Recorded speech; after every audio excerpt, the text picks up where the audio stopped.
ਮਾਲਕ ਜੀ ਆਪਣਾ ਨਾਮ ਦਿਓ, ਆਪ ਜੀ ਦੀ ਹੋਂਦ ਮੈਨੂੰ ਮਹਿਸੂਸ ਹੋਵੇ, ਕਿਰਪਾ ਕਰੋ। ਹਉ ਨਾਮ ਹਰ ਕਾ ਸਦਾ ਜਾਚੋਂ, ਦੇਹੋ ਪ੍ਰਭ ਧਰਨੀ ਧਰਾ। ਸੰਸਾਰ ਰੋਗੀ ਨਾਮ ਦਾਰੂ, ਮੈਲ ਲਾਗੈ ਸੱਚ ਬਿਨਾ। ਸੱਚ ਤੋਂ ਬਿਨਾ ਮੈਲ ਲੱਗਦੀ ਹੈ ਕਿਹੜੀ? ਅੰਦਰ ਮਨ ਨੂੰ। ਗੁਰਵਾਕ ਨਿਰਮਲ ਸਦਾ ਚਾਨਣ, ਨਿਤ ਸਾਚ ਤੀਰਥ ਮਜਨਾ। ਗੁਰੂ ਦਾ ਪਵਿੱਤਰ ਵਚਨ ਸੁਣਨ ਦੇ ਨਾਲ ਸਾਨੂੰ ਸਦਾ ਦਾ ਚਾਨਣ ਮਿਲ ਜਾਂਦਾ ਹੈ, ਭਾਵ ਸਦੀਵੀ ਸੋਝੀ ਆ ਜਾਂਦੀ ਹੈ। ਗੁਰਵਾਕ ਨਿਰਮਲ ਸਦਾ ਚਾਨਣ, ਨਿਤ ਸਾਚ ਤੀਰਥ ਮਜਨਾ। ਗੁਰੂ ਦਾ ਪਵਿੱਤਰ ਵਚਨ ਸੁਣਨਾ ਹੀ ਨਿਤ ਸੱਚੇ ਤੀਰਥ ਦਾ ਇਸ਼ਨਾਨ ਹੈ। ਇਹ ਪੰਕਤੀ ਨੂੰ ਫਿਰ ਧਿਆਨ 'ਚ ਰੱਖਿਓ। ਨਿਤ ਸੱਚੇ ਤੀਰਥ ਦਾ ਇਸ਼ਨਾਨ ਕੀ ਹੈ? ਗੁਰੂ ਦੀ ਬਾਣੀ ਸੁਣਨੀ। ਮੂਰਤੀ ਪੂਜਾ ਬਹੁਤ ਘਟੀਆ ਕਿਸਮ ਦੀ ਪੂਜਾ ਹੁੰਦੀ ਹੈ। ਮੂਰਤੀ ਪੂਜਾ 'ਚੋਂ ਕੁਛ ਨਹੀਂ ਮਿਲਦਾ। ਅਤੇ ਜਾਤੀਵਾਦ ਹੈ ਜੋ, ਇਹ ਯਾਨੀ ਕਿ ਮਨੁੱਖਤਾ ਦੇ ਧਰਮ ਦੇ ਬੈਰੀ ਹੁੰਦੇ ਨੇ, ਜਿਹੜੇ ਊਚ ਨੀਚ ਦੀ ਗੱਲ ਕਰਦੇ ਹੈ। ਅਤੇ ਚੌਥਾ ਨੁਕਤਾ ਆਪਾਂ ਸਮਝ ਲਿਆ, ਤੀਰਥ ਗੁਰੂ ਹੈ, ਗੁਰਬਾਣੀ ਸੁਣਨਾ ਹੀ ਤੀਰਥ ਇਸ਼ਨਾਨ ਹੈ। ਹੋਰ ਲੈ ਲਓ ਇੱਕ ਪ੍ਰਮਾਣ, ਸੂਹੀ ਮਹਿਲਾ ਪਹਿਲਾ। ਭਾਂਡਾ ਹੱਛਾ ਸੋਏ ਜੋ ਤਿਸ ਭਾਵ ਸੀ, ਭਾਂਡਾ ਅੱਤ ਮਲੀਨ ਧੋਤਾ ਹੱਛਾ ਨਾ ਹੋਏ ਸੀ। ਗੁਰੂ ਦੁਆਰੇ ਹੋਏ ਸੋਝੀ ਪਾਏ ਸੀ, ਏਤ ਦੁਆਰੇ ਧੋਏ ਹੱਛਾ ਹੋਈ ਸੀ। ਇਹ ਜਿਹੜਾ ਸਰੀਰ ਰੂਪੀ ਭਾਂਡਾ ਉਹੀ ਭਾਈ ਚੰਗਾ ਹੈ ਜਿਹੜਾ ਪਰਮਾਤਮਾ ਨੂੰ ਭਾਉਂਦਾ ਹੈ। ਭਾਂਡਾ ਹੱਛਾ ਸੋਏ ਜੋ ਤਿਸ ਭਾਵ ਸੀ, ਭਾਂਡਾ ਅੱਤ ਮਲੀਨ ਧੋਤਾ ਹੱਛਾ ਨਾ ਹੋਏ ਸੀ। ਇਹ ਸਰੀਰ ਰੂਪੀ ਭਾਂਡਾ ਭਾਈ ਅੰਦਰੋਂ ਮੈਲ ਹੈ, ਅੰਦਰ ਮਨ ਨੂੰ ਮੈਲ ਲੱਗੀ ਹੋਈ ਹੈ। ਇਹ ਬਾਹਰੋਂ ਧੋ ਕੇ ਪਵਿੱਤਰ ਨਹੀਂ ਹੁੰਦਾ। ਧੋਤਾ ਹੱਛਾ ਨਾ ਹੋਏ ਸੀ, ਗੁਰੂ ਦੁਆਰੇ ਹੋਏ ਸੋਝੀ ਪਾਏ ਸੀ। ਜੇ ਗੁਰੂ ਦੇ ਦਰ 'ਤੇ ਆ ਕੇ ਸੋਝੀ ਪ੍ਰਾਪਤ ਕਰੇ, ਗਿਆਨ ਪ੍ਰਾਪਤ ਕਰੇ, ਏਤ ਦੁਆਰੇ ਧੋਏ ਹੱਛਾ ਹੋਏ ਸੀ। ਜੇ ਗੁਰੂ ਦੇ ਇਸ ਦਰ 'ਤੇ ਆ ਕੇ ਗਿਆਨ ਦੁਆਰਾ ਆਪਣੇ ਸਰੀਰ ਰੂਪੀ ਭਾਂਡੇ ਨੂੰ ਧੋਵੇ ਤਾਂ ਭਾਈ ਹੱਛਾ ਹੋ ਜਾਂਦਾ ਹੈ। ਕਿਉਂ? ਗੁਰਬਾਣੀ ਸੁਣ ਮੈਲ ਗਵਾਏ, ਸਹਿਜੇ ਹਰਨਾਮ ਮਨ ਵਸਾਏ। ਨਹੀਂ ਤਾਂ ਸੂਚੇ ਇਹ ਨਾ ਆਖੀਐ, ਬਹਿਣ ਜੇ ਪਿੰਡਾ ਧੋਏ, ਸੂਚੇ ਸਈ ਨਾਨਕਾ ਜਿਨ ਮਨ ਵਸਿਆ ਸੋਏ। ਭਾਈ ਜਿਹੜੇ ਸਿਰਫ ਸਰੀਰ ਹੀ ਧੋ ਕੇ ਬੈਠ ਜਾਂਦੇ ਹੈ, ਇਹਨਾਂ ਨੂੰ ਸੁੱਚੇ ਭਾਵ ਪਵਿੱਤਰ ਨਹੀਂ ਆਖਿਆ ਜਾ ਸਕਦਾ। ਪਵਿੱਤਰ ਤਾਂ ਉਹ ਹੁੰਦੇ ਨੇ ਜਿਨ੍ਹਾਂ ਦੇ ਮਨ ਵਿੱਚੋਂ ਪਰਮਾਤਮਾ ਵਸ ਜਾਂਦਾ ਹੈ। ਸੂਚੇ ਸੇਈ ਨਾਨਕਾ ਜਿਨ ਮਨ ਵਸਿਆ ਸੋਏ। ਸੋ ਇੱਥੋਂ ਤੱਕ ਆਪਾਂ ਇਹ ਗਿਆਨ ਪ੍ਰਾਪਤ ਕੀਤਾ ਹੈ। ਫਿਰ ਅੱਗੇ ਆ ਜਾਓ ਵੀ ਪੁਜਾਰੀਵਾਦ ਦਾ ਸਿੱਕਾ ਕਿਵੇਂ ਚੱਲਦਾ ਹੈ। ਪੁਜਾਰੀਵਾਦ ਦਾ ਸਿੱਕਾ ਚੱਲਦਾ ਹੈ ਦਿਨਾਂ ਦੇ ਭਰਮ ਪਾ ਕੇ। ਇਹ ਪੁਜਾਰੀਵਾਦ ਦੀ ਕਾਢ ਹੈ, ਲੁੱਟ ਜਾਲ ਹੈ। ਦਿਨਾਂ ਦੇ ਭਰਮਾਂ ਦਾ ਜਾਲ ਰਚ ਦਿੱਤਾ ਪੁਜਾਰੀ ਨੇ। ਪੈਂਚਕਾਂ ਚੜ੍ਹ ਗਈਆਂ, ਉਤਰ ਗਈਆਂ, ਇਹ ਗੰਡ ਮੂਲ ਹੋ ਗਿਆ, ਇਹ ਮੰਗਲੀਕ ਬਣ ਗਿਆ, ਇਹ ਸ਼ਨੀਵਾਰ ਆ ਗਿਆ, ਅੱਜ ਤੁਸੀਂ ਕੇਸੀ ਨਹੀਂ ਨਹਾਉਣਾ, ਕੱਪੜੇ ਨਹੀਂ ਧੋਣੇ, ਅੱਜ ਭੋਗ ਨਹੀਂ ਪਾਉਣਾ, ਅੱਜ ਲੋਹਾ ਨਹੀਂ ਖਰੀਦਣਾ, ਜਿਉਂ ਨਹੀਂ ਕਰਨਾ। ਇਹ ਬਹੁਤ ਵੱਡਾ ਜਾਲ ਪੁਜਾਰੀਵਾਦ ਨੇ ਪਾ ਦਿੱਤਾ ਕਿ ਦਿਨਾਂ ਦੇ ਭਰਮ ਪਾ ਦਿੱਤੇ ਕਿ ਕੁਝ ਦਿਨ ਵਿੱਚ ਮਾੜੇ ਵੀ ਹੁੰਦੇ ਹੈ। ਇਹ ਜਾਲ ਬਹੁਤ ਵੱਡੀ ਇਕੋਨਮੀ ਇਹ 'ਤੇ ਵੀ ਖੜੀ ਹੈ। ਕਿਉਂ? ਕਿਉਂਕਿ ਪੁਜਾਰੀ ਨੇ ਜਾਲ ਰਚਤਾ ਵੀ ਤੁਸੀਂ ਕੋਈ ਵੀ ਕੰਮ ਕਰਨਾ ਹੈ, ਉਹ ਕਹਿੰਦਾ ਮੇਰੇ ਕੋਲ ਤਾਂ ਆਉਣਾ ਹੀ ਪਊਗਾ, ਮੈਨੂੰ ਦਸ਼ਨਾ ਦੇਣੀ ਪਊਗੀ, ਤੁਹਾਨੂੰ ਮੈਂ ਦੱਸੂ ਵੀ ਕਿਹੜਾ ਕੰਮ ਕਿਹੜੇ ਦਿਨ ਕਰਨਾ। ਤੁਸੀਂ ਆਪ ਨਹੀਂ ਕਰ ਸਕਦੇ। ਬੱਚੇ ਦਾ ਵਿਆਹ ਕਰਨਾ, ਮਕਾਨ ਦੀ ਨੀਂਹ ਰੱਖਣੀ ਹੈ, ਦੁਕਾਨ ਖੋਲ੍ਹਣੀ, ਪਰ ਜੋ ਕਰਨਾ ਕਹਿੰਦਾ ਮੈਨੂੰ ਪੁੱਛੋ। ਮੈਨੂੰ ਕਿੱਡਾ ਵੱਡਾ ਅਤੇ ਕੀ ਆਪਾਂ ਨਿਗਾਹ ਮਾਰੋ ਸਿੱਖ ਕਹਾਉਣ ਵਾਲੇ ਇਸ ਜਾਲ 'ਚੋਂ ਨਿਕਲ ਗਏ? ਨਾ, ਕੋਈ ਵਿਰਲਾ ਸਿੱਖ ਜਿਹਨੂੰ ਬਾਣੀ ਦਾ ਗਿਆਨ ਹੈ ਨਿਕਲ ਗਿਆ, ਠੀਕ ਹੈ। ਨਹੀਂ, ਬਹੁਤੇ ਤਾਂ ਅੱਜ ਵੀ ਵਿਆਹਾਂ ਦੇ ਦਿਨ ਕਢਾਉਂਦੇ ਆ। ਨਿਗਾਹ ਮਾਰੋ ਆਪਣੇ ਮਨ 'ਚ, ਅੱਜ ਵੀ ਬਹੁਤੇ ਦਿਨ ਪੁੱਛਦੇ ਫਿਰਦੇ ਆ, ਅਸੀਂ ਜੀ ਦੁਕਾਨ ਖੋਲ੍ਹਣੀ ਹੈ, ਅਸੀਂ ਜੀ ਮਕਾਨ ਦੀ ਨੀਂਹ ਰੱਖਣੀ ਹੈ ਜੀ। ਦਿਨ ਪੁੱਛਦੇ ਫਿਰਦੇ ਆ ਸਿੱਖ ਵੀ, ਸਿੱਖ ਦਿਨ ਪੁੱਛਦੇ ਫਿਰਦੇ ਆ। ਖਿਆਲ ਕਰਿਓ। ਤਾਂ ਤੇ ਹੁਣ ਇਹ ਬਾਹਮਣਵਾਦ ਦਾ ਜਾਲ ਹੈ। ਬਾਹਮਣਵਾਦ ਮੀਨ ਪੁਜਾਰੀਵਾਦ, ਫਿਰ ਨਾ ਭੁੱਲ ਜਿਓ, ਪਖੰਡਵਾਦ। ਇਹ ਬਹੁਤ ਵੱਡਾ ਜਾਲ ਹੈ। ਅਤੇ ਇਹ ਪਰਮਾਤਮਾ ਦੀ ਨਿੰਦਾ ਵੀ ਕਰਦਾ ਪੁਜਾਰੀ। ਕਿਉਂ? ਪੁਜਾਰੀ ਹੈ ਜਿਹੜਾ ਨਾ, ਇਹ ਆਪਣੀ ਪੂਜਾ ਭੇਟਾ ਵਾਸਤੇ ਪਰਮਾਤਮਾ ਦੀ ਨਿੰਦਾ ਕਰਨੋਂ ਵੀ ਸੰਕੋਚ ਨਹੀਂ ਕਰਦਾ। ਜਦੋਂ ਕਿਸੇ ਦਿਨ ਨੂੰ ਮਾੜਾ ਕਹਿ ਦਿੱਤਾ, ਇਹ ਕਰਤਾ ਪੁਰਖ ਦੀ ਨਿੰਦਾ ਹੀ ਹੋ ਗਈ ਨਾ, ਵੀ ਪਰਮਾਤਮਾ ਨੇ ਦਿਨ ਮਾੜਾ ਬਣਾ ਦਿੱਤਾ। ਇਹ ਰਚਨਹਾਰ ਦੀ ਨਿੰਦਾ ਹੈ।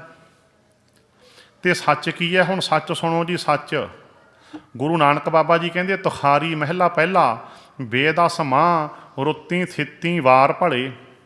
ਲਓ ਜੀ, ਇੱਕੋ ਪੰਕਤੀ ਵਿੱਚ ਗੁਰੂ ਨਾਨਕ ਬਾਬਾ ਜੀ ਨੇ ਇੰਨਾ ਗਿਆਨ ਦੇ ਦਿੱਤਾ ਕਿ ਪੁਜਾਰੀਵਾਦ ਦਾ ਦਿਨਾਂ ਦਾ ਪਾਇਆ ਹੋਇਆ ਭਰਮ ਜਾਲ ਤੋੜ ਦਿੱਤਾ। ਕੀ ਕਹਿੰਦੇ ਗੁਰੂ ਬਾਬਾ ਜੀ? ਬੇਦਸ ਮਾਂ। ਬੇ ਕਹਿੰਦੇ ਆ ਦੋ ਨੂੰ, 10 ਤਾਂ ਆਪ ਸਮਝੀ ਗਏ। ਬੇਦਸ ਦਾ ਅਰਥ ਕੀ ਹੋ ਗਿਆ? 2 ਜਮਾ 10 12। ਬੇਦਸ ਮਾਂ 12 ਮਹੀਨੇ, ਰੁੱਤੀ ਰੁੱਤਾਂ, ਥਿੱਤੀ ਥਿੱਤਾਂ, ਵਾਰ ਦਿਨ। ਭਲੇ ਲਿਖਿਆ, ਭਲੇ ਦਾ ਭਾਵ ਚੰਗੇ। ਗੁਰੂ ਨਾਨਕ ਬਾਬਾ ਜੀ ਕਹਿੰਦੇ 12 ਮਹੀਨੇ, ਸਾਰੀਆਂ ਰੁੱਤਾਂ, ਸਾਰੀਆਂ ਥਿੱਤਾਂ, ਸਾਰੇ ਦਿਨ ਚੰਗੇ ਹੁੰਦੇ ਹੈ। ਪਰਮਾਤਮਾ ਨੇ ਤਾਂ ਮਾੜਾ ਦਿਨ ਕੋਈ ਬਣਾਇਆ ਨਹੀਂ। ਮਾੜੇ ਦਿਨਾਂ ਦੀ ਕਾਢ ਪੁਜਾਰੀ ਨੇ ਕੱਢੀ ਹੈ। ਇਹ ਪੁਜਾਰੀ ਦਾ ਲੁੱਟ ਜਾਲ ਹੈ, ਮਾੜੇ ਦਿਨਾਂ ਦੀ ਕਾਢ। ਬੜੀ ਦੁਨੀਆ ਪਾਗਲ ਹੋਈ ਹੈ ਮੰਗਲੀਕ ਦੇ ਨਾਂ 'ਤੇ, ਕੋਈ ਗੰਡ ਮੂਲ ਦੇ ਨਾਂ 'ਤੇ ਪਾਗਲ ਹੋਇਆ ਫਿਰਦਾ ਹੈ।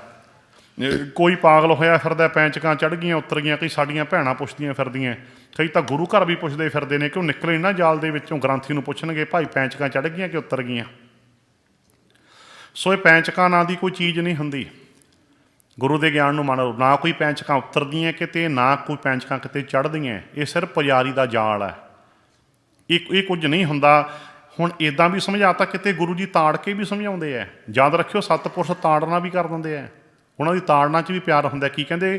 ਥਿੱਤੀ ਵਾਰ ਸੇਵਹੇ ਮੁਗਧ ਗਾਵਾਰ, ਥਿੱਤਾਂ ਤੇ ਵਾਰਾਂ ਨੂੰ ਮੰਨਣ ਵਾਲੇ ਮੂਰਖ ਤੇ ਪਾਗਲ ਹੁੰਦੇ ਆ। ਜਿਹੜੇ ਕਹਿੰਦੇ ਨੇ ਨਾ, ਹੁਣ ਫਰਜ਼ ਕੋਲ ਅੱਜ ਤੋਂ ਬਾਅਦ ਜੇ ਤੁਸੀਂ ਕਹੋਗੇ ਨਹੀਂ ਜੀ ਪੈਂਚਕਾਂ ਤਾਂ ਹੁੰਦੀਆਂ, ਨਹੀਂ ਜੀ ਮੰਗਲੀਕ ਹੁੰਦਾ ਗੰਡਮੂਲ, ਨਹੀਂ ਜੀ ਦਿਨ ਮਾੜੇ ਹੁੰਦੇ ਨੇ ਵਿੱਚ, ਨਹੀਂ ਜੀ ਸ਼ਨੀਵਾਰ ਨੂੰ ਨਹੀਂ ਭੋਗ ਪਾਉਣਾ ਚਾਹੀਦਾ, ਲੋਹਾ ਨਹੀਂ ਖਰੀਦਣਾ ਚਾਹੀਦਾ, ਜਾਂ ਕੇਸਰੀ, ਗੁਰੂ ਸਾਹਿਬ ਕਹਿੰਦੇ ਜਿਹੜੇ ਥਿੱਤਾਂ ਵਾਰਾਂ ਨੂੰ ਮੰਨਦੇ ਆ ਉਹ ਮੂਰਖ ਤੇ ਪਾਗਲ ਹੁੰਦੇ ਆ। ਨਹੀਂ ਲਿਖਿਆ ਤਾਂ ਹੁਣ ਹੀ ਦੱਸ ਸਕਦੇ ਹੋ। ਇੱਕ ਵੀ ਗੱਲ ਸਾਡੀ ਬਾਣੀ ਤੋਂ ਬਾਹਰ ਹੋਵੇ, ਤੁਹਾਨੂੰ ਪਤਾ ਹੀ ਹੈ, ਵੈਸੇ ਦੁਬਾਰਾ ਕਹਿ ਦੇਵਾਂ ਕਿਉਂਕਿ ਇਸ ਸਟੇਜ 'ਤੇ ਦਾ ਸੱਜ ਆਇਆ। ਪਹਿਲਾਂ ਉੱਧਰ ਆਪਾਂ ਉੱਧਰ ਗਏ ਸੀ ਗੁਰੂ ਅੰਗਦ ਦਰਬਾਰ, ਹਾਂਜੀ। ਹਰ ਜਾਨੀ ਕਿ ਸਟੇਜ 'ਤੇ ਕਥਾ ਕਰਨ ਤੋਂ ਬਾਅਦ ਦਾਸ ਸੰਗਤ ਵਿੱਚ ਬਹਿੰਦਾ ਹੁੰਦਾ ਵੀ ਸੁਣੇ ਵਿੱਚੋਂ ਕਿਸੇ ਨੂੰ ਕੋਈ ਕਨਫਿਊਜ਼ਨ ਰਹਿ ਗਿਆ, ਸ਼ੰਕਾ ਰਹਿ ਗਿਆ, ਮਗਾਲਤਾ ਲੱਗ ਗਿਆ ਤਾਂ ਦੱਸੋ। ਇਹ ਨਹੀਂ ਵੀ ਅਸੀਂ ਕਥਾ ਕਰਕੇ ਤੁਰ ਜਾਣਾ, ਨਾ, ਤੁਹਾਡੇ ਵਿੱਚ ਬੈਠਾਂਗੇ ਬਾਅਦ 'ਚ। ਇੱਕ ਵੀ ਗੱਲ ਬਾਣੀ ਤੋਂ ਬਾਹਰ ਉਹੀ ਤੁਸੀਂ ਸਾਡੇ ਨਾਲ ਕਰ ਸਕਦੇ ਹੋ। ਇਸ ਕਰਕੇ ਮੂਰਖ ਤੇ ਪਾਗਲ ਨਾ ਬਣੀਏ। ਇਹ ਮੂਰਖਾਂ ਪਾਗਲਾਂ ਦੀਆਂ ਗੱਲਾਂ ਹੁੰਦੀਆਂ ਜਿਹੜੇ ਦਿਨਾਂ ਦੇ ਭਰਮ ਕਰਦੇ ਐ। ਦਿਨ ਕੋਈ ਮਾੜਾ ਨਹੀਂ ਹੁੰਦਾ, ਕੋਈ ਥਿੱਤਵਾਰ ਨਹੀਂ ਪੁੱਛਣਾ, ਕੋਈ ਮਹੂਰਤ ਨਹੀਂ ਕਢਾਉਣਾ, ਕੋਈ ਸਮਾਂ ਨਹੀਂ ਮਾੜਾ ਹੁੰਦਾ। ਹਾਂ, ਤੁਸੀਂ ਕੋਈ ਵੀ ਕੰਮ ਕਰਨਾ ਹੋਵੇ ਪਰਮਾਤਮਾ ਅੱਗੇ ਅਰਦਾਸ ਜ਼ਰੂਰ ਕਰੋ। ਕੀ ਲਿਖਿਆ? ਕੀਤਾ ਲੋੜੀਏ ਕੰਮ ਸੋ ਹਰਿ ਪੈ ਆਖੀਐ, ਕਾਰਜ ਦੇ ਸਵਾਰ ਸਤਿਗੁਰ ਸੱਚ ਸਾਖੀ ਐ। ਸਤਿਗੁਰੂ ਸੱਚਾ ਸਾਖੀ ਹੈ, ਭਾਵ ਗੁਰੂ ਜੀ ਗਵਾਹੀ ਦਿੰਦੇ ਨੇ, ਵਿਟਨੈਸ ਦਿੰਦੇ ਨੇ, ਗਰੰਟੀ ਦਿੰਦੇ ਨੇ ਕਿ ਤੁਸੀਂ ਕੋਈ ਵੀ ਕੰਮ ਕਰਨ ਤੋਂ ਪਹਿਲਾਂ ਪ੍ਰਮਾਤਮਾ ਅੱਗੇ ਅਰਦਾਸ ਕਰ ਲਓ, ਪ੍ਰਮਾਤਮਾ ਨੇ ਤੁਹਾਡਾ ਕੰਮ ਸਵਾਰ ਦੇਣਾ। ਕਹਿੰਦੇ ਗਰੰਟੀ ਸਾਥੋਂ ਲੈ ਲਓ, ਸਾਖੀ ਸਾਨੂੰ ਲੈ ਲਓ, ਵਿੱਚ ਗਵਾਹ ਸਾਨੂੰ ਲੈ ਲਓ। ਸੋ ਇਸ ਕਰਕੇ ਗੁਰੂ ਦੀ ਦਿੱਤੀ ਗਰੰਟੀ 'ਤੇ ਯਕੀਨ ਕਰੋ, ਪੁਜਾਰੀਆਂ ਦੀਆਂ ਗੱਲਾਂ ਨਾ ਮੰਨਿਆ ਕਰੋ। ਇਹ ਸਿੱਕਾ ਚੱਲਦਾ ਜਿਹੜਾ ਪੁਜਾਰੀਵਾਦ ਹੈ, ਤਾਂ ਮਾਰਤਾ ਗੁਰੂ ਨੇ, ਪਰ ਸਾਡੇ ਮਨ ਵਿੱਚੋਂ ਕਿਉਂ ਨਹੀਂ ਮਰਿਆ? ਸਾਡੇ ਮਨ 'ਤੇ ਅੱਜ ਤੱਕ ਵੀ ਪੁਜਾਰੀਵਾਦ ਦਾ ਸਿੱਕਾ ਕਿਉਂ ਚੱਲਦਾ ਹੈ? ਕਿਉਂਕਿ ਅਸੀਂ ਗੁਰੂ ਗਿਆਨ ਨਾਲ ਨਹੀਂ ਜੁੜੇ। ਜਿਹੜਾ ਗੁਰੂ ਗਿਆਨ ਨਾਲ ਜੁੜ ਗਿਆ ਉਹਦੇ 'ਤੇ ਪੁਜਾਰੀ ਦਾ ਸਿੱਕਾ ਨਹੀਂ ਚੱਲਦਾ। ਇਸ ਕਰਕੇ ਅੱਜ ਇਹ ਕਿਰਪਾ ਕਰਕੇ ਦ੍ਰਿੜ ਕਰੋ ਗੁਰੂ ਬਾਬਾ ਜੀ ਦੇ ਪ੍ਰਕਾਸ਼ ਪੁਰਬ 'ਤੇ ਕਿ ਅੱਜ ਤੋਂ ਬਾਅਦ ਅਸੀਂ ਕਿਸੇ ਦਿਨ ਦਾ, ਕਿਸੇ ਥਿੱਤਵਾਰ ਦਾ ਕੋਈ ਵਹਿਮ ਭਰਮ ਨਹੀਂ ਕਰਨਾ। ਮਾਵਾਂ ਭੈਣਾਂ ਧੀਆਂ ਚੰਗੀ ਤਾਂ ਦ੍ਰਿੜ ਕਰ ਲਓ, ਕਿਉਂਕਿ ਬੀਬੀਆਂ ਜ਼ਿਆਦਾ ਵਹਿਮ ਕਰਦੀਆਂ। ਦਿਨਾਂ ਦਾ ਭਰਮ ਕਰਨ ਵਾਲੇ ਮੂਰਖ ਤੇ ਪਾਗਲ ਹੁੰਦੇ ਆ। ਇੱਕ ਹੋਰ ਪ੍ਰਮਾਣ ਲੈ ਲਓ ਬਾਣੀ 'ਚੋਂ, 14 ਅਮਾਵਸ ਰਚ ਰਚ ਮੰਗਹਿ ਕਰ ਦੀਪਕ ਲੈ ਕੂਪ ਪਰਹੇ। ਗੁਰੂ ਜੀ ਕਹਿੰਦੇ ਇਹ ਆਪਣੇ ਆਪ ਨੂੰ ਧਰਮ ਦਾ ਗਿਆਨੀ ਕਹਾਉਣ ਵਾਲਾ ਇਹ ਖੂਹ ਖਾਤੇ ਵਿੱਚ ਡਿੱਗਦਾ ਹੈ। ਇਹ ਤੁਹਾਨੂੰ ਭਰਮਾਂ 'ਚ ਪਾ ਕੇ ਆਪ ਵੀ ਖੂਹ ਖਾਤੇ ਡਿੱਗਿਆ ਹੁੰਦਾ ਅਤੇ ਇਹਦੀ ਸੋਚ ਬੜੀ ਨੀਵੀਂ ਹੁੰਦੀ ਹੈ। ਭਾਵ ਦਾ ਕਹਿਣ ਦਾ, ਕਹਿੰਦੇ ਇਹਨੇ ਕੀ ਕੀਤਾ? 14 ਤੇ ਮੱਸਿਆ ਰਚ ਲਈਆਂ, ਮੰਗਣ ਖਾਣ ਦੇ ਢੰਗ ਬਣਾ ਲਏ। 14 ਅਮਾਵਸ ਰਚ ਰਚ ਮੰਗਹਿ ਕਰ ਦੀਪਕ ਲੈ ਕੂਪ ਪਰਹੇ। ਬੁੱਧੀ ਦੂਪੀ ਦੀਵਾ ਹੱਥ ਵਿੱਚ ਲੈ ਕੇ ਖੂਹ ਖਾਤੇ ਵਿੱਚ ਡਿੱਗਦੇ ਆ। ਭਾਵ ਸਾਰਾ ਕੁਝ ਜਾਣਦਾ ਹੋਇਆ ਸਿਰਫ ਆਪਣੀ ਪੂਜਾ ਭੇਟਾਂ ਵਾਸਤੇ ਲੋਕਾਂ ਨੂੰ ਭਰਮਾਂ 'ਚ ਪਾਉਣ ਵਾਲੇ ਨੇ ਕੀ ਕੀਤਾ? ਮੱਸਿਆ ਤੇ 14 ਰਚ ਰਚ ਕੇ ਵੀ ਦਿਨ ਪਵਿੱਤਰ ਹੈ ਜੀ, ਇੱਦਾਂ ਜੀ ਦਿਨ, ਇਹ ਦਿਨ ਹੈ। ਗੁਰੂ ਸਾਹਿਬ ਕਹਿੰਦੇ ਮੰਗ ਖਾਣ ਦੇ ਢੰਗ ਬਣਾ ਲਏ। ਇੰਨੇ ਪ੍ਰਮਾਣ ਤਾਂ ਬਹੁਤ ਹੋ ਗਏ ਬਾਣੀ ਵਿੱਚੋਂ। ਸੋ ਭਾਈ ਇਹ ਥਿੱਤਾਂ ਵਾਰਾਂ ਦੇ ਨਾਂ 'ਤੇ ਪੁਜਾਰੀ ਦਾ ਸਿੱਕਾ ਚੱਲਦਾ। ਉਹ ਕਹਿੰਦਾ ਮੇਰੇ ਕੋਲੇ ਆਓ, ਮੈਂ ਤੁਹਾਨੂੰ ਦੱਸੂਗਾ ਕਿਹੜੇ ਦਿਨ ਤੁਸੀਂ ਕਿਹੜਾ ਕੰਮ ਕਰਨਾ, ਕਿਸ ਦਿਨ ਕਰਨਾ। ਇਹ ਸਿੱਕਾ ਮਾਰ ਦਿੱਤਾ ਗੁਰੂ ਜੀ ਨੇ, ਇਹ ਸਿੱਕਾ ਮਾਰ ਦਿੱਤਾ। ਕਿਤੇ ਜਨਮ ਹੋ ਜਾਂਦਾ ਜਾਂ ਕਿਤੇ ਮੌਤ ਹੋ ਜਾਂਦੀ ਤਾਂ ਪੁਜਾਰੀ ਦਾ ਸਿੱਕਾ ਚੱਲਦਾ। ਉਹ ਕਹਿੰਦਾ ਬਈ ਸੂਤ ਕਾਲਾ ਘਰ ਹੋ ਗਿਆ, ਜਨਮ ਹੋ ਗਿਆ ਕਹਿੰਦਾ ਤਾਂ ਘਰ ਪਵਿੱਤਰ ਹੋ ਗਿਆ। ਜੇ ਮੌਤ ਹੋ ਗਈ ਕਹਿੰਦੇ ਪੈਤ ਕਾਲਾ ਘਰ ਹੋ ਗਿਆ, ਇਹ ਅਪਵਿੱਤਰ ਹੋ ਗਿਆ। ਉਹ ਕਹਿੰਦਾ ਮੈਂ ਹੁਣ ਇੱਥੇ ਮੰਤਰ ਪੜ੍ਹ ਕੇ ਮੈਂ ਵਿਧੀ ਦੇ ਨਾਲ ਇਸ ਘਰ ਨੂੰ ਪਵਿੱਤਰ ਕਰੂੰਗਾ। ਜਿਹੜਾ ਘਰ ਸੂਤ ਕਾਲਾ ਹੋ ਗਿਆ ਜਾਂ ਜਿਹੜੇ ਘਰ ਕੋਈ ਮੌਤ ਹੋ ਗਈ ਨਾ, ਬਸ ਉਹ ਤਾਂ ਘਰ ਕਹਿੰਦਾ ਮੈਂ ਪਵਿੱਤਰ ਕਰੂੰਗਾ। ਪਰ ਗੁਰੂ ਬਾਬਾ ਜੀ ਨੇ ਇਹ ਜਿਹੜਾ ਸਿੱਕਾ ਚੱਲਦਾ ਸੀ ਨਾ, ਜਨਮ ਹੋ ਜਾਂਦਾ ਕਿਸੇ ਦੇ ਘਰੇ ਡਰਾਉਣ ਲੱਗ ਜਾਂਦੇ, ਬਸ ਛਿਲੇ ਵਾਲਾ ਘਰ ਹੋ ਗਿਆ, ਛਿਲੇ ਵਾਲਾ ਘਰ ਹੋ ਗਿਆ। ਜੇ ਕੋਈ ਮੌਤ ਹੋ ਗਈ ਤਾਂ ਕਿਉਂਕਿ ਪਰ ਗੁਰੂ ਬਾਬਾ ਜੀ ਕਹਿੰਦੇ ਜੇਕਰ ਸੂਤਕ ਮੰਨੀਏ ਸਭ ਤੈ ਸੂਤਕ ਹੋਏ, ਗੋਹੇ ਅਤੇ ਲੱਕੜੀ ਅੰਦਰ ਕੀੜਾ ਹੋਏ। ਜੇਤੇ ਦਾਣੇ ਅੰਨ ਕੇ ਜੀਆਂ ਬਾਝਣਾ ਕੋਈ, ਪਹਿਲਾ ਪਾਣੀ ਜਿਉ ਹੈ ਜਿਤ ਹਰਿਆ ਸਭ ਕੋਈ। ਸੂਤਕ ਕਿਉਂ ਕਰ ਰੱਖੀਆ ਸੂਤਕ ਪਵੈ ਰਸੋਏ, ਨਾਨਕ ਸੂਤਕ ਏਵ ਨਾ ਉਤਰਿਆ ਗਿਆਨ ਉਤਾਰੇ ਧੋਏ।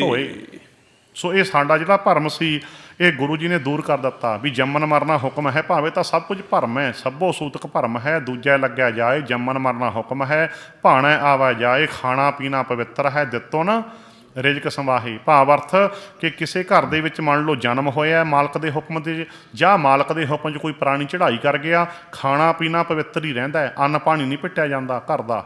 ਭਾਵ ਜੇ ਡੈੱਡ ਬੋਡੀ ਘਰੇ ਵੀ ਪਈ ਹੋਵੇ ਤਾਂ ਵੀ ਤੁਸੀਂ ਰਸੋਈ ਦੇ ਵਿੱਚ ਪ੍ਰਸ਼ਾਦਾ ਬਣਾ ਕੇ ਛਕ ਸਕਦੇ ਹੋ। ਕਿੱਡਾ ਵੱਡਾ ਗਿਆਨ ਹੈ। ਇਹ ਨਹੀਂ ਵੀ ਹੁਣ ਗਵਾਂਢੀਆਂ ਦੀ ਪ੍ਰਸ਼ਾਦਾ ਬਣਾਉਣਾ ਵੀ ਘਰ ਦਾ ਪਤਾ ਨਹੀਂ ਆਟਾ ਦਾਲਾਂ ਹੀ ਪਿੱਟੀਆਂ ਗਈਆਂ। ਨਾ, ਖਾਣ ਪੀਣ ਤਾਂ ਪਵਿੱਤਰ ਹੀ ਰਹਿੰਦਾ ਹੈ, ਭਾਵੇਂ ਘਰੇ ਜਨਮ ਹੋਇਆ, ਭਾਵੇਂ ਘਰ ਕਿਸੇ ਦੀ ਮੌਤ ਹੋਊਗੀ, ਕਿਉਂਕਿ ਤਾਂ ਹੁਕਮ ਹੈ। ਦੁਬਾਰੇ ਤਿੰਨੇ ਪੰਕਤੀਆਂ ਯਾਦ ਕਰ ਲਿਓ। ਸਭੋ ਸੂਤਕ ਭਰਮ ਹੈ, ਦੂਜਾ ਲੱਗਿਆ ਜਾਏ, ਖਾਣਾ ਪੀਣਾ ਪਵਿੱਤਰ ਹੈ, ਦਿੱਤੋਂ ਰਿਜ਼ਕ ਸੰਵਾਹੇ। ਜੰਮਣ ਮਰਨਾ ਹੁਕਮ ਹੈ, ਭਾਣਾ ਆਵਾ ਜਾਏ। ਇਹ ਜੰਮਣ ਮਰਨਾ ਤਾਂ ਪਰਮਾਤਮਾ ਦਾ ਹੁਕਮ ਹੈ, ਇਹਦੇ ਨਾਲ ਕੋਈ ਘਰ ਅਪਵਿੱਤਰ ਨਹੀਂ ਹੋ ਜਾਂਦਾ, ਕੁਛ ਨਹੀਂ ਹੋ ਜਾਂਦਾ, ਇਹ ਤਾਂ ਮਾਲਕ ਦਾ ਹੁਕਮ ਹੈ। ਅਤੇ ਪੁਜਾਰੀ ਯਾਨੀ ਕਿ ਇਹਨਾਂ ਮੌਕਿਆਂ ਦੇ ਉੱਤੇ ਡਰਾ ਕੇ ਲੁੱਟਦੇ ਹੈਗੇ। ਇੱਦਾਂ ਕਿੰਨੇ ਕੁ ਯਾਨੀ ਕਿ ਆਪਾਂ ਗੱਲ ਸਮਝੀਏ। ਸੋ ਇੱਦਾਂ ਜਿਹੜਾ ਪੁਜਾਰੀਵਾਦ ਦਾ ਸਿੱਕਾ ਚੱਲਦਾ ਹੈ, ਇਹ ਗੁਰੂ ਜੀ ਨੇ ਸੱਚੇ ਗਿਆਨ ਦੇ ਰਾਹੀਂ ਮਾਰ ਦਿੱਤਾ ਅਤੇ ਸਾਨੂੰ ਪ੍ਰਮਾਤਮਾ ਨਾਲ ਜੁੜਨ ਦਾ ਇੱਕ ਪਵਿੱਤਰ ਮਾਰਗ ਦੇ ਦਿੱਤਾ ਬਾਣੀ ਦੇ ਵਿੱਚ, ਨਿਰਮਲ ਪੰਥ। ਤਾਂ ਤੇ ਉਹ ਪਵਿੱਤਰ ਮਾਰਗ ਅਸੀਂ ਬਾਣੀ ਵਿੱਚੋਂ ਸਮਝਣਾ ਹੈ, ਪਰ ਸਮਝਾਂਗੇ ਤਾਂ ਜੇ ਗੁਰੂ ਦਾ ਦਰਸ਼ਨ ਅਸੀਂ ਬਾਣੀ ਦੇ ਵਿੱਚੋਂ ਸੁਣ ਕੇ ਕਰਾਂਗੇ। ਆਹ ਕਿਤੇ ਭੁੱਲ ਨਾ ਜਾਇਓ ਵਾਰੀ ਵਾਰੀ।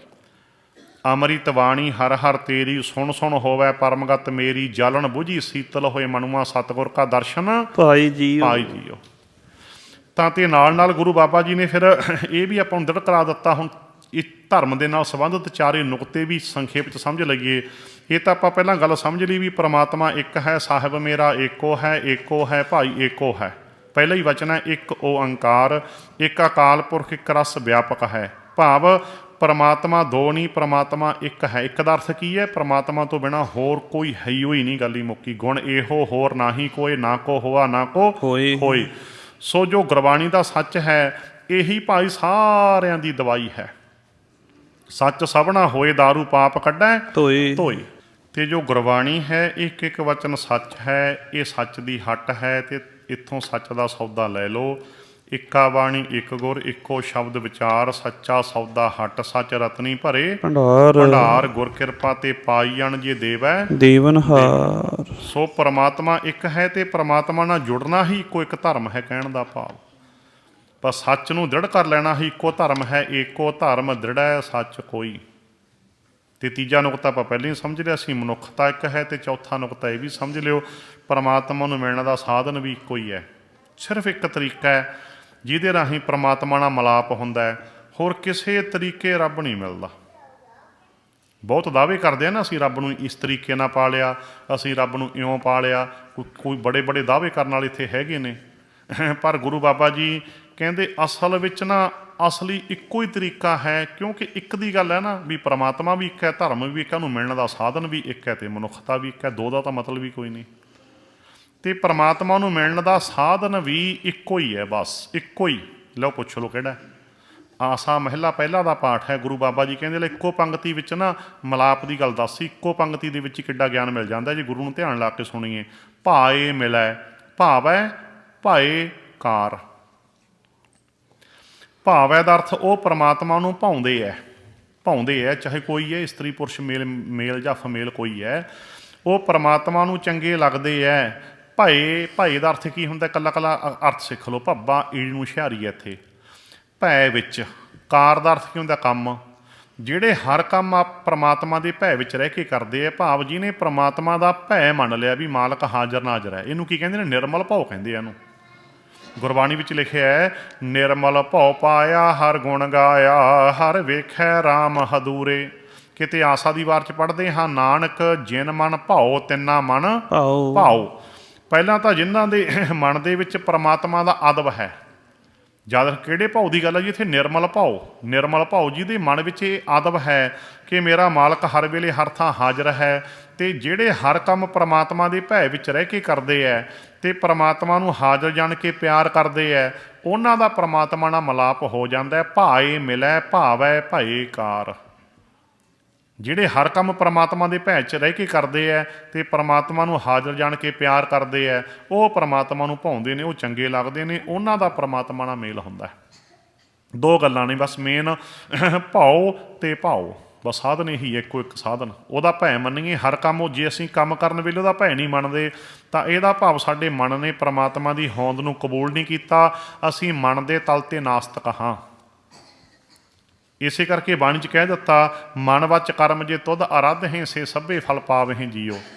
ਕਿਤੇ ਲਿਖ ਦਿੱਤਾ, ਭੈ ਵਿੱਚ ਬੈਸੈ ਭੈ ਰਹੈ ਭੈ ਵਿੱਚ ਕਮਾਵੈ ਕਾਰ, ਇੱਥੈ ਸੁਖ ਵਡਿਆਈਆਂ ਦਰਗਾਹ ਮੁਖ ਦੁਆਰ। ਸੋ ਪਰਮਾਤਮਾ ਨੂੰ ਹਾਜ਼ਰ ਜਾਣ ਕੇ ਪਿਆਰ ਕਰਨਾ, ਬਸ ਇਹੀ ਇੱਕੋ ਇੱਕ ਸਾਧਨ ਹੈ ਉਸ ਨੂੰ ਮਿਲਣ ਦਾ। ਪਰ ਇਹਦੇ ਵਿੱਚ ਹੀ ਗੱਲ ਆ ਗਈ ਕਿ ਉਹਨੂੰ ਜਿਹੜਾ ਹਾਜ਼ਰ ਜਾਣਦਾ ਉਹ ਹਰ ਕੰਮ ਉਹਦੇ ਭੈ 'ਚ ਰਹਿ ਕੇ ਕਰੂਗਾ। ਨਿਕਟ ਬੁੱਝੈ ਸੋ ਬੁਰਾ ਕਿਉਂ ਕਰੈ, ਜਿਹਨੇ ਪਰਮਾਤਮਾ ਨੂੰ ਨੇੜੇ ਜਾਣ ਲਿਆ ਉਹ ਮਾੜਾ ਕੰਮ ਕਿਵੇਂ ਕਰੂ, ਭਾਵਨਾ ਹੀ ਕਰ ਸਕਦਾ, ਨਹੀਂ ਕਰ ਸਕਦਾ। ਸੋ ਇਹ ਚਾਰੇ ਨੁਕਤੇ ਵੀ ਆਪ ਨੇ ਦ੍ਰਿੜ ਕਰ ਲਏ ਨੇ ਪ੍ਰਕਾਸ਼ ਪੁਰਬ ਦੇ ਉੱਤੇ। ਚਾਰੇ ਨੁਕਤੇ ਦ੍ਰਿੜ ਹੋ ਗਏ। ਪਰਮਾਤਮਾ ਇੱਕ ਹੈ, ਧਰਮ ਇੱਕ ਹੈ, ਮਨੁੱਖਤਾ ਇੱਕ ਹੈ, ਪਰਮਾਤਮਾ ਨੂੰ ਮਿਲਣ ਦਾ ਸਾਧਨ ਵੀ ਇੱਕ ਹੈ। ਇੱਕ ਇੱਕ ਲਾਈਨ ਫਿਰ ਪੜ੍ਹ ਦੇਵਾਂ ਦੁਬਾਰਾ। ਸਰਬੰਗ ਸਾਚਾ ਇੱਕ ਹੈ ਦੂਜਾ ਨਾਹੀ ਕੋਈ, ਪਰਮਾਤਮਾ ਇੱਕ, ਮਨੁੱਖਤਾ ਇੱਕ, ਸਭ ਮੈਂ ਜੋਤ ਜੋਤ ਹੈ ਸੋਏ ਤਿਸਦਾ ਚਾਨਣ ਸਭ ਮੈਂ ਚਾਨਣ ਹੋਏ। ਕਿਉਂ ਇੱਕੋ ਹੀ ਜੋਤ ਹੈ ਸਾਰਿਆਂ 'ਚ, ਮਨੁੱਖਤਾ ਇੱਕ ਹੈ। ਤੇ ਤੀਸਰਾ ਨੁਕਤਾ ਸਮਝ ਲਿਆ, ਧਰਮ ਇੱਕ ਹੈ ਏਕੋ ਧਰਮ ਦ੍ਰਿੜੈ ਸੱਚ ਕੋਈ। ਚੌਥਾ ਨੁਕਤਾ, ਭਾਏ ਮਿਲੈ ਭਾਵੈ ਭਾਈ ਕਾਰ। ਇੱਕ ਇੱਕ ਪੰਕਤੀ ਤੋਂ ਕਿੱਡਾ ਗਿਆਨ ਮਿਲੀ ਜਾਂਦਾ ਵੀ ਬਹੁਤੇ ਸ਼ਬਦ ਨਹੀਂ ਯਾਦ ਕਰ ਸਕਦੇ, ਚਾਰ ਪੰਕਤੀਆਂ ਤੋਂ ਕਿੱਡਾ ਵੱਡਾ ਫਲਸਫਾ ਸਮਝ ਵਿੱਚ ਆ ਗਿਆ। ਇੱਕ ਪਰਮਾਤਮਾ, ਇੱਕ ਮਨੁੱਖਤਾ, ਇੱਕ ਧਰਮ, ਇੱਕੋ ਹੀ ਮਾਲਕ ਨੂੰ ਮਿਲਣ ਦਾ ਸਾਧਨ ਨੂੰ ਹਾਜ਼ਰ ਜਾਣ ਕੇ ਪਿਆਰ ਕਰੋ।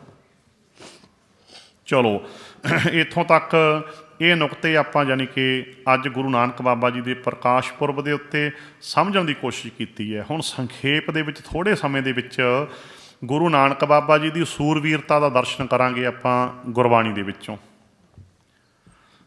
ਕਿ ਮੇਰੇ ਗੁਰੂ ਬਾਬਾ ਜੀ ਕਿੰਨੇ ਮਹਾਨ ਸੂਰਮੇ ਹੈ, ਕਿਵੇਂ ਸੱਚੀ ਗੱਲ ਸਪਸ਼ਟ ਰੂਪ ਦੇ ਵਿੱਚ ਬਿਆਨ ਕਰਦੇ ਹੈ। ਜਦੋਂ ਸੱਚ ਬਿਆਨ ਕਰਦੇ ਹੈ ਉਦੋਂ ਲਿਹਾਜ਼ ਨਹੀਂ ਕਿਸੇ ਦਾ ਕਰਦੇ। ਕਿਉਂ? ਕਿਉਂਕਿ ਸੱਚ ਹੈ ਜਿਹੜਾ, ਸੱਚ ਨਿਰਪੱਖ ਹੁੰਦਾ ਹੈ, ਨਾ ਕਿਸੇ ਦਾ ਪੱਖ ਨਾ ਕਿਸੇ ਦਾ ਵਿਰੋਧ।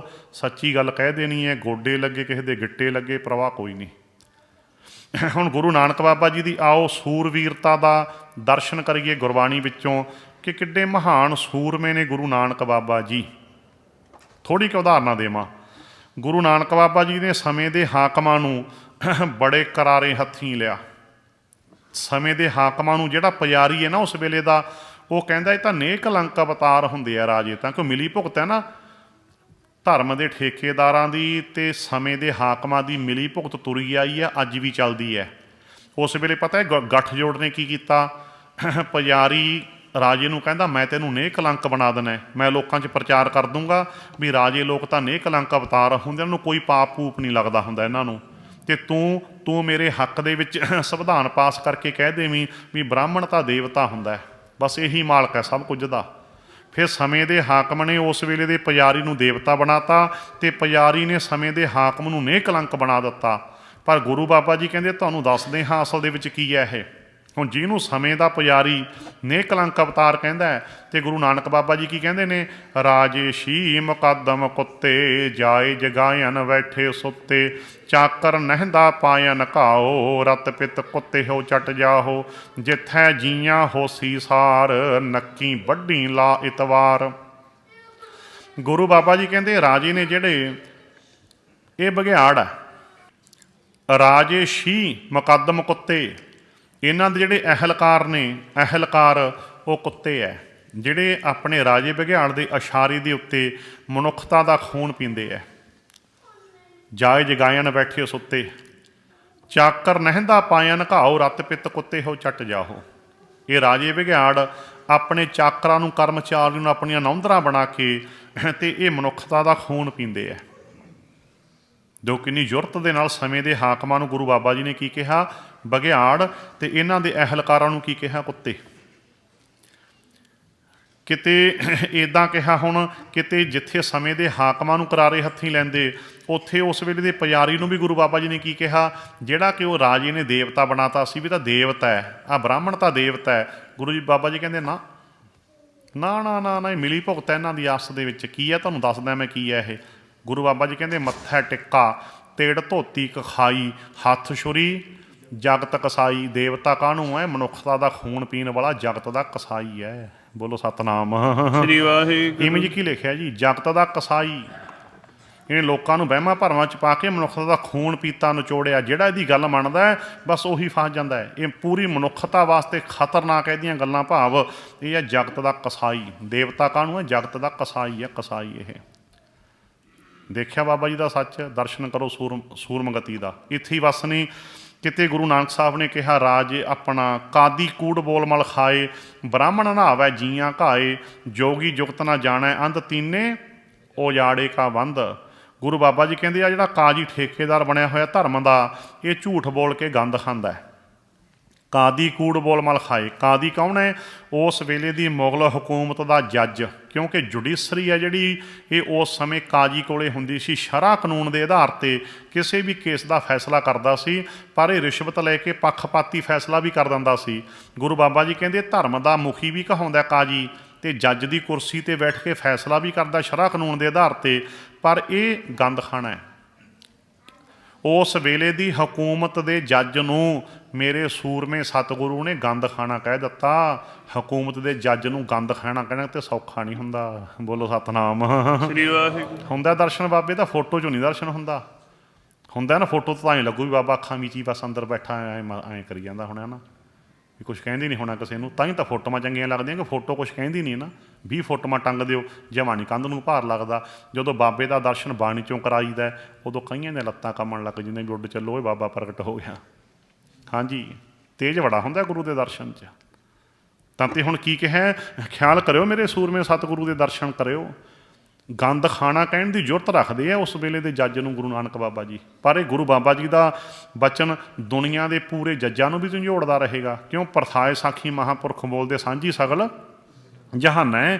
ਸਤਪੁਰਸ਼ਾਂ ਦਾ ਬਚਨ ਹੈ ਜਿਹੜਾ, ਉਹ ਭਾਵੇਂ ਕਿਸੇ ਦੇ ਪਰਥਾਏ ਹੋਵੇ, ਕਿਸੇ ਦੇ ਪਰਥਾਏ ਹੋਵੇ, ਪਰ ਉਹ ਸਾਰੀ ਦੁਨੀਆ ਵਾਸਤੇ ਸਾਂਝਾ ਹੁੰਦਾ ਨਾ। ਇਹ ਵਚਨ ਗੁਰੂ ਬਾਬਾ ਜੀ ਦਾ ਸਾਰੀ ਦੁਨੀਆ ਦੇ ਜੱਜਾਂ ਨੂੰ ਵੀ ਝੰਜੋੜਦਾ ਰਹੇਗਾ।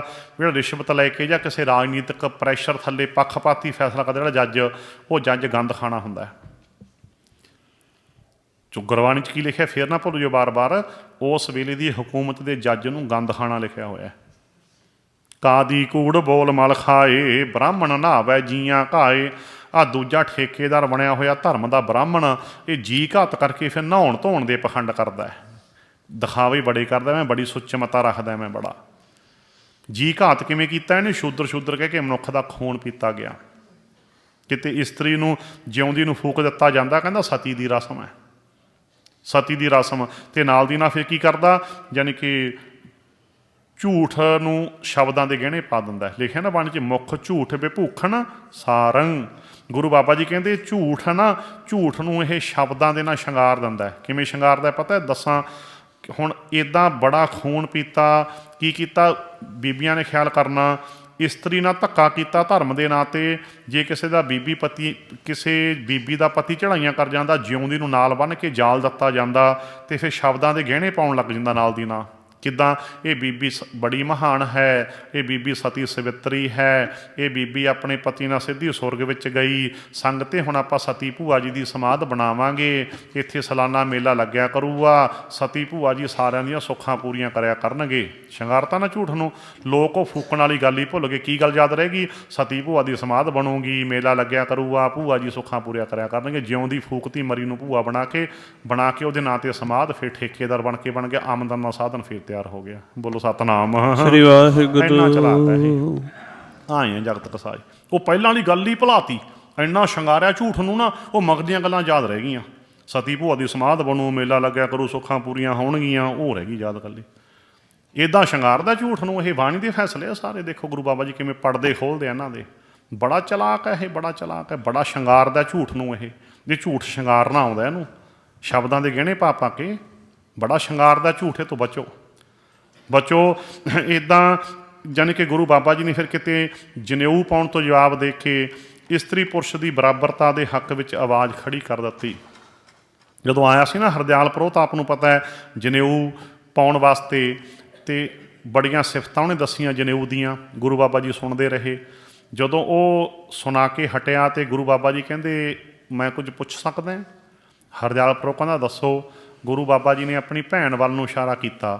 ਕਹਿੰਦੇ ਪ੍ਰੋਹਤ ਜੀ, ਮੇਰੀ ਭੈਣ ਨਾ ਮੈਥੋਂ 5 ਸਾਲ ਵੱਡੀ ਹੈ। ਮੈਂ ਉੱਥੇ ਖੜੀ ਸੀ ਬੇਬੇ ਨਾਨਕੀ। ਉਹਨਾਂ ਸਮੇਂ 'ਚ ਵੱਡੀ ਭੈਣ ਨੂੰ ਬੇਬੇ ਕਹਿ ਦਿੰਦੇ ਸੀ, ਅੱਜ ਇਹ ਲਫ਼ਜ਼ ਘੱਟ ਵਰਤਿਆ ਜਾਂਦਾ। ਕਹਿੰਦੇ ਮੇਰੀ ਭੈਣ ਮੈਥੋਂ 5 ਸਾਲ ਵੱਡੀ ਹੈ, ਇਹ ਜਨੇਊ ਪਵਿੱਤਰ ਜਨੇਊ ਤੂੰ ਇਹ ਮੇਰੀ ਵੱਡੀ ਭੈਣ ਨੂੰ ਕਾਤੇ ਨਹੀਂ ਪਾਇਆ? ਲਓ ਜੀ, ਲੱਤਾਂ ਕੰਮਣ ਪ੍ਰੋਹਤ ਦੀਆਂ। ਕਿਉਂ? ਉਹਨੇ ਸੋਚੀ ਨਹੀਂ ਸੀ ਵੀ ਇਹ ਪ੍ਰਸ਼ਨ ਵੀ ਖੜਾ ਹੋ ਸਕਦਾ ਹੈ। ਜਿਸ ਵੇਲੇ ਲਓ ਜੀ ਇੱਕੇ ਪ੍ਰਸ਼ਨ ਨੇ ਹਾਲਾਤ ਆ ਹਰਦਿਆਲ ਪ੍ਰੋਹਤ ਨੂੰ, कैसे है मेरे बाबा जी। तो हरदयाल प्रोत ਨੂੰ कबूल करना ਪਿਆ ਕਿ ਉਹ ਪ੍ਰਸ਼ਨ ਹੀ ਗੁਰੂ ਜੀ ਨੇ ਐਸਾ ਕੀਤਾ, ਉਹਨੂੰ ਕਬੂਲ ਕਰਨਾ ਪਿਆ ਕਿ ਨਾਨਕ ਹਿੰਦੂ ਮੱਤ ਦੇ ਵਿੱਚ ਸ਼ੂਦਰ ਜਨੇਊ ਨਹੀਂ ਪਾ ਸਕਦਾ, ਨੀਚ ਜਨੇਊ ਨਹੀਂ ਪਾ ਸਕਦਾ, ਅਤੇ ਹਿੰਦੂ ਮੱਤ ਵਿੱਚ ਇਸਤਰੀ ਨੂੰ ਵੀ ਨੀਚ ਮੰਨਿਆ ਹੋਇਆ, ਇਸ ਕਰਕੇ ਇਸਤਰੀ ਵੀ ਜਨੇਊ ਨਹੀਂ ਪਾ ਸਕਦੀ। ਇਹ ਕਹਿਣੀ ਪਈ ਗੱਲ।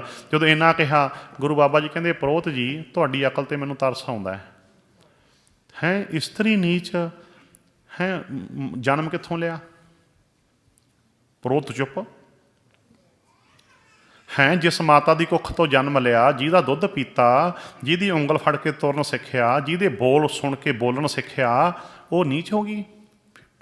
ਔਰਤਾਂ 'ਚ ਤਾਂ ਮਾਤਾ ਵੀ ਆ ਗਈ, ਫਿਰ ਇਸਤਰੀ ਤਾਂ ਭੈਣ ਵੀ ਹੁੰਦੀ ਹੈ, ਪ੍ਰੋਹਤ ਜੀ ਭੈਣ ਵੀ ਨੀਚ ਹੈ,